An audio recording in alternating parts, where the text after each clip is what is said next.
আস্তে আস্তে উঠো, ব্যথা পাবে। আরে কিছু হবে না, তুমি এখন সরো, আমি লাভ দিব। দাঁড়াও দাঁড়াও দাঁড়াও, আগে ব্যাগটা দাও।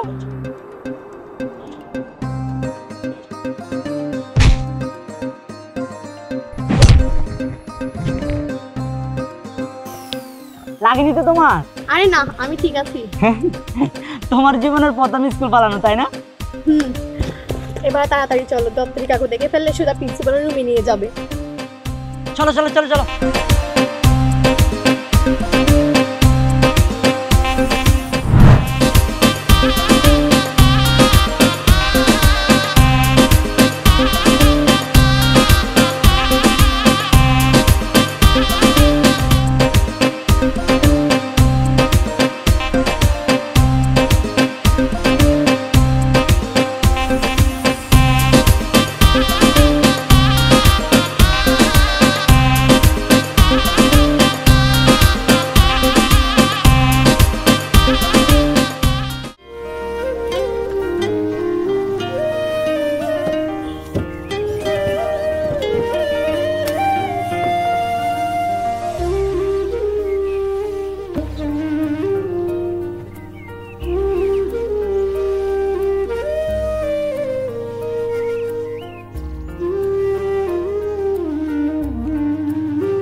ওই বাড়িটা একদিন আমাদের হবে, ওই বাড়িটাতে একদিন আমরা দুজন থাকবো। আর কেউ থাকতে পারবে না? না, তুমি আর আমি, তুমি আর আমি থাকবো।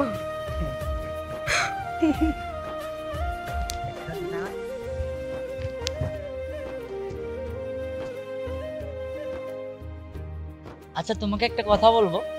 বলো। তোমার হাসি এত সুন্দর কেন? জানি না।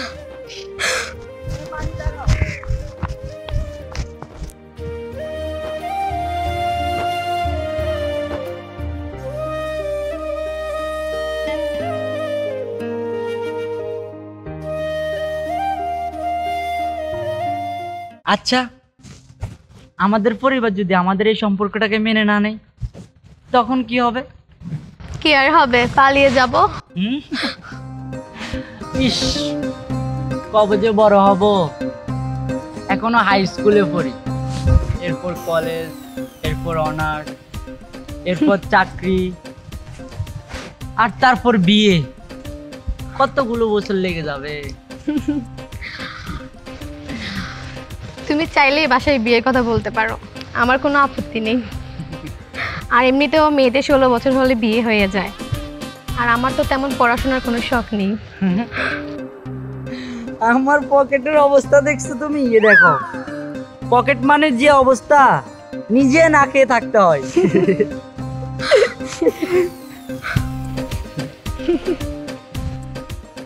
পুকুরে মাছদেরকে খাবার দিয়ে যাস, ঠিক আছে? বিকেল আইসা তোদেরকে বারবার বলতে হয়।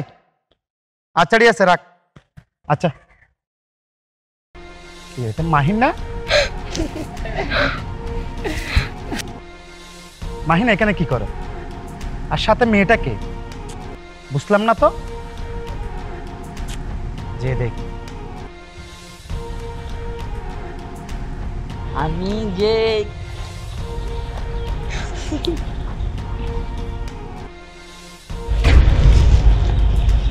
ভাইয়া,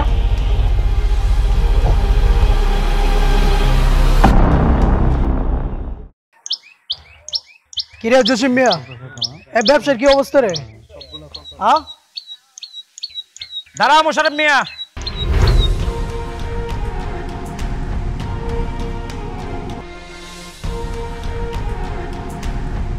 দিয়ে যা করতে পারো নি, সেটা কি এখন বোনকে দিয়ে করতে চাইতেছ?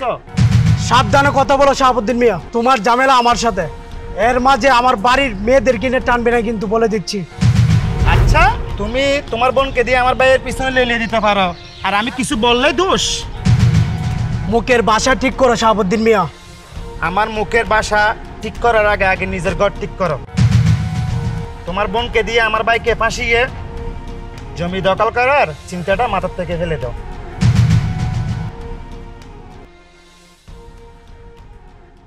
নিচে আমার তো একটা সীমা থাকে। ছি,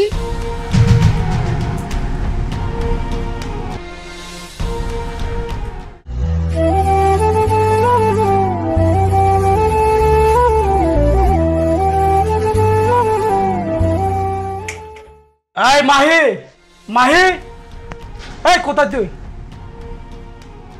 ভাইয়া ডাকছো?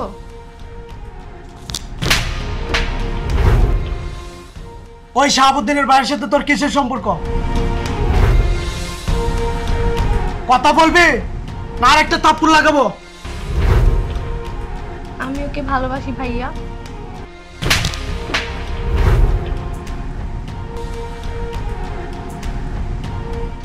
তুই জানিস আজকে তোর এই কাজের জন্য আমাকে কতটা অপমানিত হতে হচ্ছে? ওই শাহাবুদ্দিন আজকে আমাকে যা নয় তা বলে অপমান করছে। ও বলছে ওর জায়গার দখলের জন্য নাকি ওর ভাইয়ের পিছনে আমি তোকে লেলিয়ে দিয়েছি। কিন্তু ভাইয়া আমরা দুজন দুজনকে ভালোবাসি।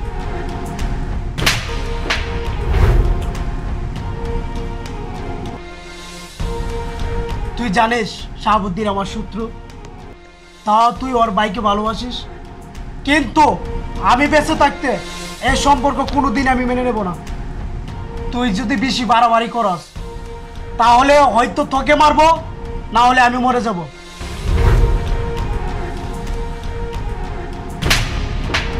ভালোবাসিস? ভালোবাসা মানে বুঝিস তুই? ভালোবাসার বয়স হয়েছে রে তোর। আজকের পর যদি কোনোদিন ওই মেয়ের সাথে দেখছি তাহলে তোকে মারার আগে আমি ওই মেয়েকে খুন করব। কথাটা তুই মনে রাখিস।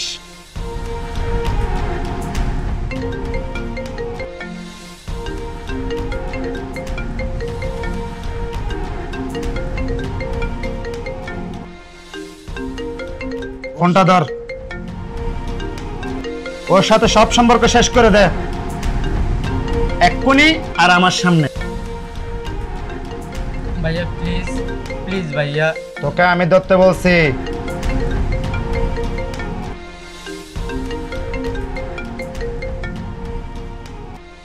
আমার কথা শুনতে পাচ্ছো? ভাইয়া সব জেনে গেছে। এসব নিয়ে তোমার ভাইয়ের সাথে ভাইয়ার ঝগড়া হয়েছে। চলো না আমরা পালিয়ে যাই, ওনারা কখনোই আমাদের সম্পর্কটা মেনে নিবে না। আমি নিজে আমাদের এই সম্পর্কটা আর এগিয়ে নিতে চাই না। তুমি আর কোনোদিন আমাকে ফোন করবে না। আমাদের মাঝে যা ছিল সব ভুলে যাও।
ধ্যাৎ, কখন যে ঘুমিয়ে পড়ছি খেয়ালই করিনি।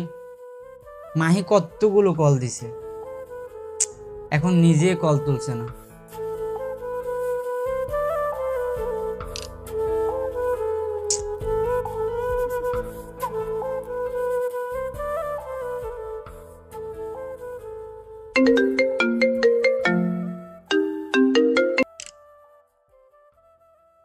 হ্যাঁ সাকিব বল।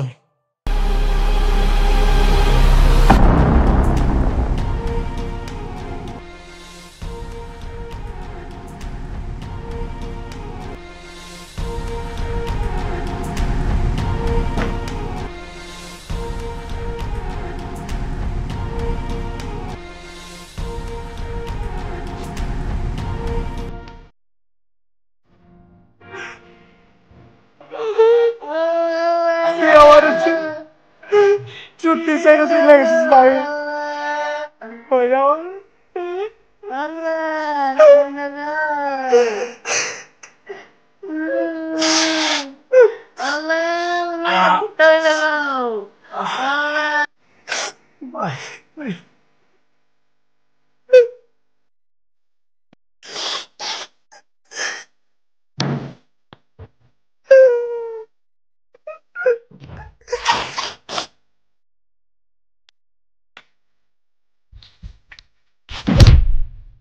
ভাইয়া প্লিজ ভাইয়া, আমাকে একবার ভিতরে যেতে দিন। আমি শুধু একবার আমার মাহিকে দেখবো।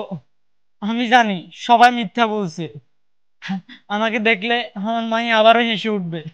প্লিজ ভাইয়া, আমাকে একবার যেতে দিন।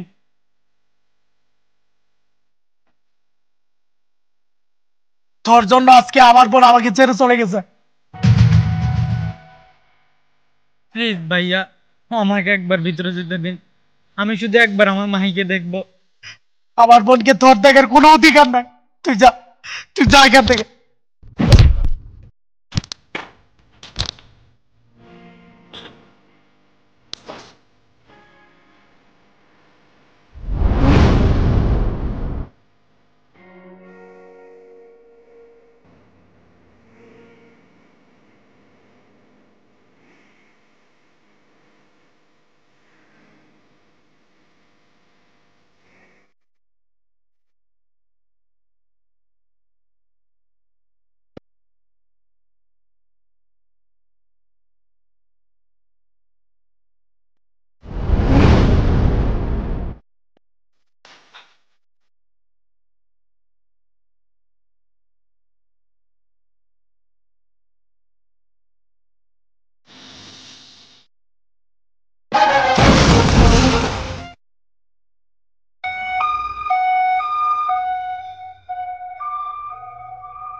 কিছু কিছু ভালোবাসা পারিবারিক শত্রুতা যাতা করলে পিষ্ট হয়ে মরে যেতে বাধ্য হয়। দিন শেষে প্রেমিক যুগল তাদের ভালোবাসা হারায়, আর পরিবার হারায় তাদের সন্তান। আর পৃথিবীর বুকে এক সুন্দর নির্মম ভালোবাসার অপমৃত্যু ঘটে।